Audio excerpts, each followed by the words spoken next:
Hey guys, how's it going? So today we've got a special one. A tale of two SG specials. One of them being a Gibson, and one of them being an Epiphone. We reviewed both of these guitars in detail on this channel, and I felt that it would make sense to do a direct comparison between the two to see, is the one on the left 10 times better than the one on the right? Because it's worth about 10 times more if you were to buy it. So let's look at them a little bit more closely here. Over here on the left, we have a Gibson SG Special, a 1987 model. And over here on the right, we have a an Epiphone SG Special. This is the Goth Limited Edition of the Epiphone SG Special. It is functionally identical to other Epiphone SG Specials. Difference being on this one, it has a kill switch pot right here. It's got matte black paint, and it's got the fancy truss rod cover and the fancy logo up on the headstock. So if you look at the control layout of these two, they are remarkably similar. The one on the left, the Gibson SG Special, is a weirdo in the Gibson world because it only has 3 controls. It has master tone, volume, and then of course you have your 3-way switch. Now from the factory, this guitar had volume, tone in this arrangement, and this switch was down here. Previous owner of this guitar moved the switch up here, moved the volume down here, and I left it that way. I was okay with it. This does have custom knobs on it. The knobs this guitar came with, I got it from a local guitar shop. It actually had Strat knobs on it for some reason, so I ended up getting new knobs. That's the control layout over there. Those are full-size pots, of course, as you would expect with Gibson. If you look at the controls over here, pretty simple. You've got a 3-way switch, you have a master volume, and a master tone. So very similar, not quite the same. Moving on up here, over here on the left, pickups. We have Les Paul Classic Reissue pickups is what they're called. Not exactly sure what that is, but I think they sound really good. They sound pretty beefy for an SG, if you ask me.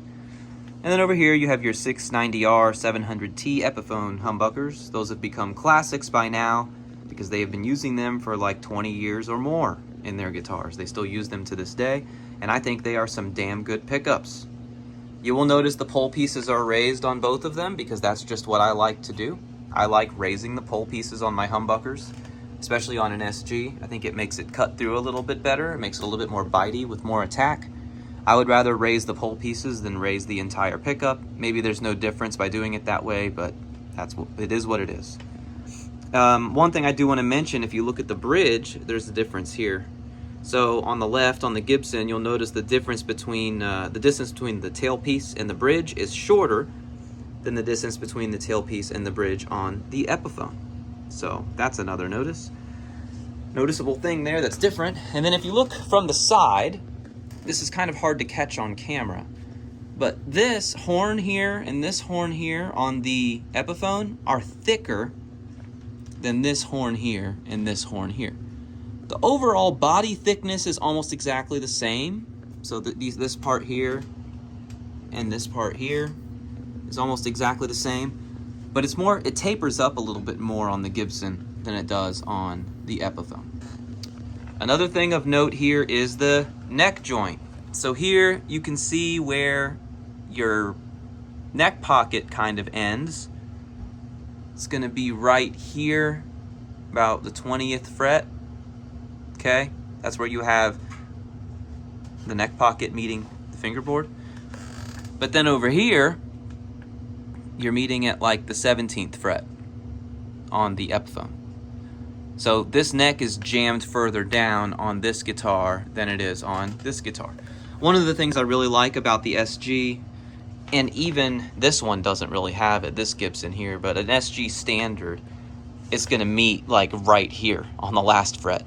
For whatever reason on the Gibson SG Special, it meets a little bit higher up, but not quite as high up as this one. That's one of the things I like about the SG. But that's a major difference. You're going to notice that both of these necks have dot inlays. These are a little bit more reflective and a little bit nicer, as you can see there. Okay, and then if we go over here, these are more flat, more dull looking. As far as the fingerboard material goes and the fingerboard itself, this one is using a rosewood, and it's very nice, I will say. This is very nice. Over here, it is listed on the spec sheet as ebony/rosewood. I don't really know. It is visually darker. Of course, it is 20 to 30 years older, so that could just be age. I don't really know. Okay, up here on the headstock, they both have plastic nuts. Yeah, the people who really like the Graphtec and the bone nuts, sorry, but Gibson doesn't really use those anymore. They did back in the 50s, but now they use plastic. So the nuts are the same, pretty much. And I don't have issues with either of them. Truss rod cover, you got your standard SG one on the left. You've got your Goth SG Limited on the right. Headstock shape, you've got your clipped ears on the Epiphone, and then you've got your open book on the Gibson. Let's go ahead and flip the guitars around. Got them flipped around here. So you can see the control cavity cover is a lot bigger on the Epiphone. And I'm not really sure why, because there are fewer controls. One other thing I want to note, I screwed up the finish on the back of this guitar with my belt buckle, but that's because I play it out live. This has become like my main guitar that I take places, so that's going to happen. I'm not going to not wear a belt.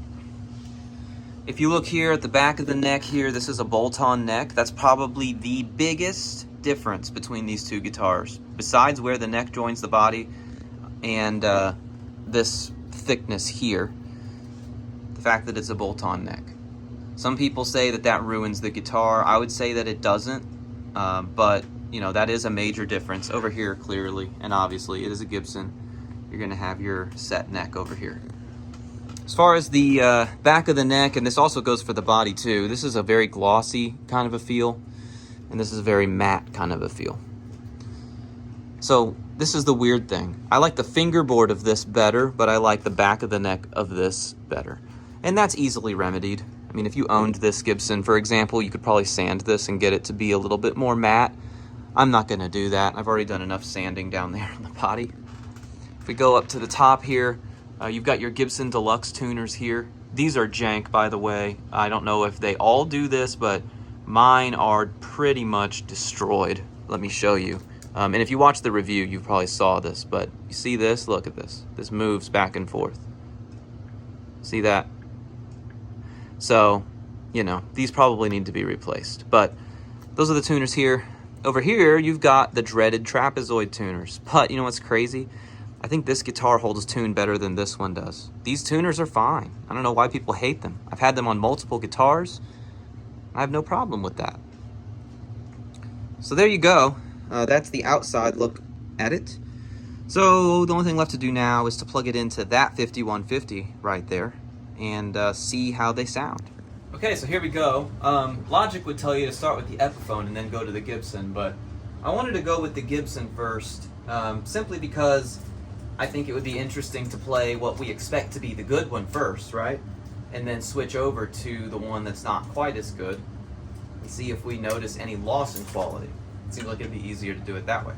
So I'm starting it on a more clean-like setting. We're going to start with the neck, and then we're going to go to the bridge.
clear and very defined. It sounds very good.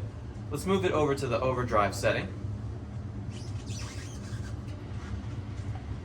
And let's rip it.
So we've got the Epiphone now, and we're going to do the same thing. So let's put it on clean first, which it already is. And we're going to start with the neck.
Cool. Let's go to overdrive.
Alright, so what's the verdict? Well, you heard them both. And I gotta say I was a little bit surprised with the results. So the first thing I want to talk about is how it felt, okay? The Gibson felt nicer in the hand. It felt like it was a lot more quality. The neck feels a little bit slimmer and a little bit easier to play, but it just felt a lot more solid in your hands, if that makes any sense. The Epiphone feels, I don't want to use the word cheap because that's too mean of a word to use, honestly, but it feels a little bit cheap compared to the Gibson. When you're playing this, it just, something doesn't feel quite as solid. Now, moving your hands up and down this neck is easy and super nice, but there's something about this guitar that just feels a little bit off to me. And I don't know if it's because it's cheaper or lighter, which I should have mentioned. It does feel a little bit lighter than the Gibson. But something just didn't feel right to me. As far as like playing the notes and stuff, it was pretty much the same. Now the sound is what really matters. So I don't know what you guys heard, but for me, this neck pickup on this Epiphone is horrible with distortion. I mean, it's just not great. If you turn the volume down a bit, you can get a good sound out of it, but with a lot of distortion, it just does not sound very good. Whereas the Gibson neck pickup sounded fantastic, even with a lot of overdrive and a lot of gain. On a cleaner setting, like I said, it can hold its own, but definitely the inferior pickup there. Now, if we go to the bridge, that's where it gets interesting. I love the 700T humbucker from Epiphone, and I think it's an amazing pickup, and it proves that you don't need to spend thousands of dollars or even hundreds of dollars on upgrading your pickups. If I were going to make this like my main guitar, let's say this is the only guitar I had, I would keep the 700T and change this, the neck pickup, because the 700T here in the bridge is a really good pickup. Now, was it as good as the Gibson? No, it wasn't. The Gibson had a little bit more articulation. The attack it responded to it a little bit better, and there were more dynamics. And I'm not just using buzzwords. Let me explain to you what I mean. When you dig into the strings, you get that reaction from the strings. So if you hit the chord really hard, you can feel not only the volume difference, but the different frequencies that are sent through the pickup by hitting it so hard a lot more clearly on the Gibson. Whereas with this thing, it's kind of like you have everything turned up all the way all the time, and there's not really very much dynamic range there, but it does sound really, really, really good anyway. It's a very good humbucker. It's one of my favorite humbuckers, and I don't really have very much of an issue with it. So, I don't know. Let me know what you guys think. But now, to answer the question, is this guitar 10 times worse than this guitar? No. Is this guitar 10 times better than this guitar? I don't know. So, here's the deal. When you're buying a Gibson, you're not only buying a better instrument, because this Gibson over here, it is a better guitar. Feels nicer, it looks nicer. It was made in the United States by a skilled person, skilled artisan, skilled craftsman here in the USA. The pickups are better, and it feels nicer in the hand. So it is better, but it is a Gibson. And so part of what you're paying for, it isn't just the guitar and the quality of the instrument. It's the fact that you're buying into that heritage. It's like buying a Ford, right? Some of you guys hate Ford, and you're like, no, I only drive Chevy, or I only drive GM. But you get it still, because there's a reason you only drive Chevy or you only drive GM. Maybe it's because it never let you down. Maybe it's because it never broke down on you. Maybe it's because it's super easy to work on. Maybe it's because you can modify them the way that you like to. So, just like with cars, I got a bunch of Fenders over here, right? So a lot of you guys might say, I hate Gibson, I like Fender because they're modular and I can make changes to them more easily. They aren't as breakable, you know? So that's the thing. When you're buying a Gibson, you're not just buying a better instrument, you're buying the namesake. You're buying the heritage and the history. Just like if you were to go buy a Ford Mustang or something like that. However, when you're buying an Epiphone, you're getting that too, just on a lesser scale.